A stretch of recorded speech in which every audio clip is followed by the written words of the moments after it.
All right, so let's go over the questions I had for you, but they're not really questions in the sense of what I usually ask. I'm basically going to go over every single match on this card, just the 5, and you tell me, are you hyped for it?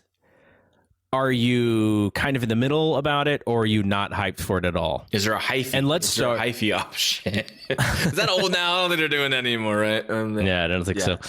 Just like when, what was the Beth Phoenix line that was from the 80s? That she did on this show? All that in a bag of chips. Like she busted that one. Yeah, Vic Joseph. She got Vic Joseph to laugh at that one. Okay, let's start with Bronson Reed, MSK versus Legado del Fantasma, and versus Legado del Fantasma. Like you said, winner takes all the titles. Are you hyped about this? Are you kind of in the middle, or are you not hyped? Hyped. It's gonna be fun. I agree with you.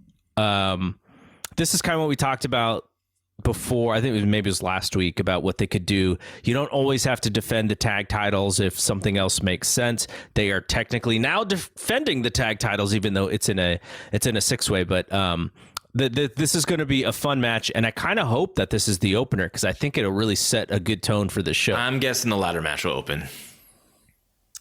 Boo. I'm guessing. Okay. Guessing. I hope not. Okay.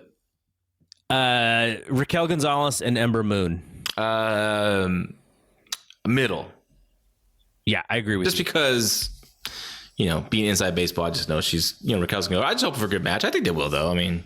I think they'll have a good match. Like I said, I didn't like their chemistry in that little minute thing that they did, but I know that they'll lay out a really good match. It'll be really smart. Mm-hmm.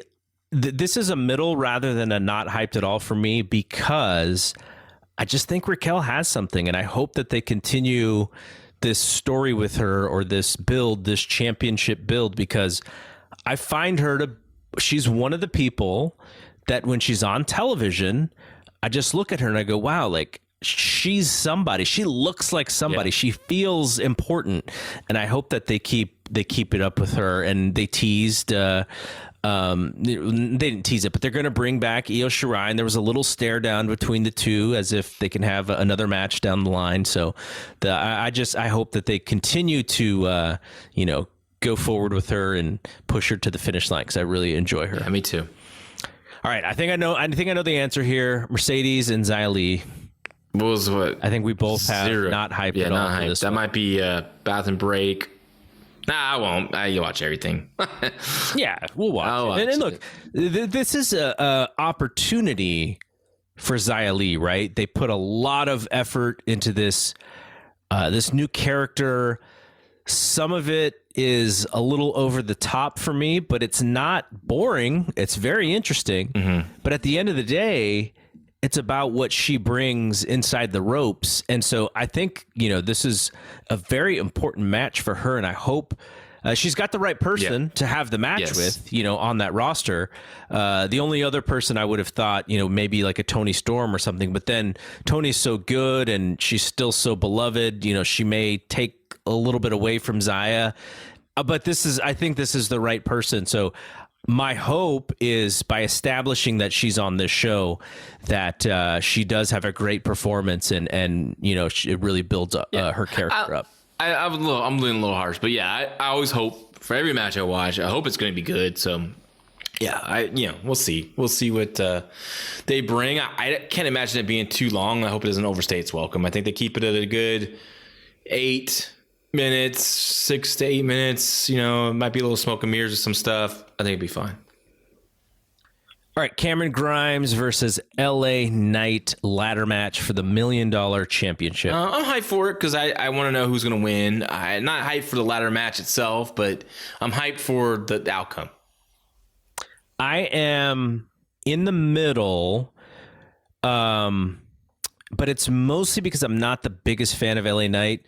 And when they added the ladder match, because when I was thinking about doing this segment with you, and when I knew it was a straight match, one-on-one, I was like, I'm excited for this match. Then they added the ladder. I got less excited because the stipulation has just been beaten to death. And how many creative things can you do off the ladder that haven't been done already? Like, just these guys are killing themselves in these matches to try and reinvent and to get them over even more. And it's just like, man, the effort that they're putting in and the abuse that they're putting on their bodies to entertain is ridiculous. Like what we get out of it as fans, like, because we've been so numb to these matches, we don't even get that same reaction off of something. They could bring out the taller ladder and do a jump. Yeah. It would be like, oh yeah, yay. I mean, the risk isn't really there for these guys. I don't think. Just like I said earlier, the last TakeOver had a ladder match. Yeah. They had 2 ladder matches going to War Games for the advantage. I mean, I know that was way in November, but I don't know, man. There's just over these ladder matches. I just want wrestling, man. They do, like you said, we see so many gimmicks and so many 4-ways and just straight one-on-one or straight tag team match. That's what I want to see. And like these guys may have had ladder matches in the past that have been amazing, but they're not the 2 guys that I would go like, I really want to see them in a ladder match. They could have they could have done a different kind of match, maybe that boded a little bit more towards like a fight kind of stipulation. I don't know, but just not the 2 guys I would have been like, oh, I've been dying to see these guys have a ladder match. Or they have a regular match and maybe LA Knight cheats to win and DiBiase and a surprise pulls out that $1 million belt and crowns him champion or something, like. Mm-hmm. I know, yeah, but I'm just the outcome though. I'm curious because it can go either way, and either way would be good, I think. So, all right, Karrion Kross versus Kyle O'Reilly versus Adam Cole versus Johnny Gargano versus Pete Dunne, fatal 5-way match for the NXT Championship. Hyped because I mean, with all that talent, it should be good. And I'm also very curious to see who's going to be the one that take the fall. I know. I mean, I feel Karrion's going to retain. Who's the one he beats? It won't be Cole. It shouldn't be a Kyle. So it's up to either Pete Dunne and Johnny Gargano. In my opinion, that should take the fall. And I'd rather see Gargano take it than Pete Dunne. So I don't like the build to this match. I didn't like the go home segment to this match, but I would be a really, really snobby wrestling fan if I said that I wasn't looking forward to what they're going to do. Now, my worry is that it's going to be longer than it has to be, just because all 5 guys need to, they need to get establish their stuff in this match because they're all really great. And that doesn't necessarily lean towards Karrion Kross's strengths, though I'm sure that they'll lay it out to where he looks really good.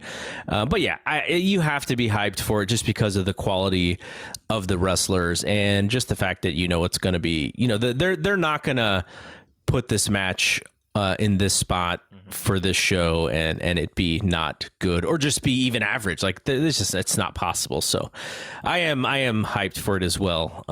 But I just wish that the build for this thing was a little bit different. And I wish, my guy Finn, like, where's my guy Finn, man? This maybe is it shows up after. Maybe it's a face-to-face. Maybe the demon somehow, some way. You keep teasing me with this. Man. I mean, this is before Kross got injured after he beat Keith Lee. Because remember, we talked about it. We talked about who would beat Kross after Kross won it from Keith Lee. And I was like, because Karrion has this big old, smoke and the fire and all this. And I was thinking like Demon versus the monster Kross. Like that just seems so natural.